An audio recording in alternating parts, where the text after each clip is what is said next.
আজকে বানাবো রেস্টুরেন্ট স্টাইলে চানা মশলা আর সাথে থাকবে কড়াইশুঁটির কচুরি। চানাটা আমি সকালবেলায় ভিজিয়ে দিয়েছিলাম, এখন আমি এটা সিদ্ধ করে নেব প্রেশার কুকারে একটু নুন আর জল দিয়ে। ওটা ততক্ষণ ওইদিকে সিদ্ধ হোক, আমি ততক্ষণ এইদিকে কচুরির ময়দাটা মেখে ফেলি। এর মধ্যে একটু নুন আর একটু দিয়ে দিলাম চিনি, আর আমি অল্প করে একদম তেল দেব, আর এতে দিয়ে দেব গরম জল। গরম জল দিয়ে ময়দা মাখলে ময়দার ডোটা খুব নরম হয়। তো আমার এইদিকে ময়দা মাখা রেডি, এটা আমি এখন রেখে দেব। আর এইদিকে চানার জন্য মশলা করে নিচ্ছি, আদা রসুন পেঁয়াজ আর টমেটো একটু বড় বড় সাইজের কেটে নিয়েছি। কড়াইতে এইদিকে গোটা গরম মশলা আর 3-4টে দিয়ে দিলাম শুকনো লঙ্কা, আর সাথে আদা রসুন পেঁয়াজ সবগুলো দিয়ে দিচ্ছি। ওর মধ্যে একটু হালকা করে আমি এখন ভেজে নেব।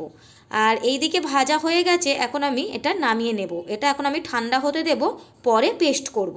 কারণ গরম গরম জিনিস মিক্সিতে একদমই পেস্ট করা উচিত নয়। এটা ততক্ষণ ঠান্ডা হোক, আমি এইদিকে কড়াইশুঁটির পেস্টটা বানিয়ে নিই। কড়াইটা দিয়ে দিলাম, আর এর মধ্যে 2 টুকরো আদা, একটা কাঁচা লঙ্কা, একটু জিরে, আর দিয়ে দেবো একটু লঙ্কা, আর তার সাথে দেবো অল্প করে জল দিয়ে ভালো করে এটা এখন পেস্ট করে নেব। তারপর কড়াইতে দিয়ে দেবো একটু তেল, আর দেবো কালো জিরে। কালো জিরে দিয়ে এই পেস্টটা এখন দিয়ে দিলাম। পেস্টটা একটু বেশি জল পড়ে গেছিলো, তো ঠিক আছে, অসুবিধা নেই। এর মধ্যে নুন আর চিনি দিয়ে দিয়েছি, ভালো করে নেড়ে চেড়ে নিলেই এটা শক্ত মতন তৈরি হয়ে যাবে। এই দেখো, এটা একটু ভালো করে ভেজে নিতেই শক্ত হয়ে গেল। আর এইদিকে মশলাটাও ঠান্ডা হয়ে গেছে, এটা এখন আমি মিক্সিতে পেস্ট করে নেব। যে কোনো রান্নায় যদি এইভাবে মশলাটা বানিয়ে নেওয়া যায়, তাহলে রান্নার স্বাদটা কিন্তু একটু অন্যরকমই থাকে। চলো এইদিকে দেখি চানাটা আমার ভালো করে সিদ্ধ হলো কি না। একদম পারফেক্ট সিদ্ধ হয়ে গেছে। এখন আমি চানাটা বানিয়ে নেব। এদিকে কড়াইতে দিয়ে দিলাম একটু তেল, আর দিয়ে দেব গোটা জিরে, আর তার সাথে ওই পেস্ট করা মশলাটা দিয়ে দেবো। এবার ওর মধ্যে যত রকম গুঁড়ো মশলা আছে, জিরে গুঁড়ো, ধনে গুঁড়ো, হলুদ গুঁড়ো, আর সাথে দিয়ে দিলাম একটু লঙ্কা গুঁড়ো, দিয়ে একটু টমেটো সস দিয়ে দিলাম। ভালো করে মশলাটা আমি নেড়ে চেড়ে ওর মধ্যে সিদ্ধ করা চানাগুলো দিয়ে দিলাম।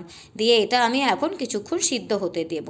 তারপর নামানোর আগে ওর মধ্যে একটু ধনেপাতা, একটু কাসৌরি মেথি, আর একটু গরম মশলা দিয়ে নামিয়ে নিলেই হয়ে যাবে। তোমরা পারলে এতে চানা মশলা দিতে পারো।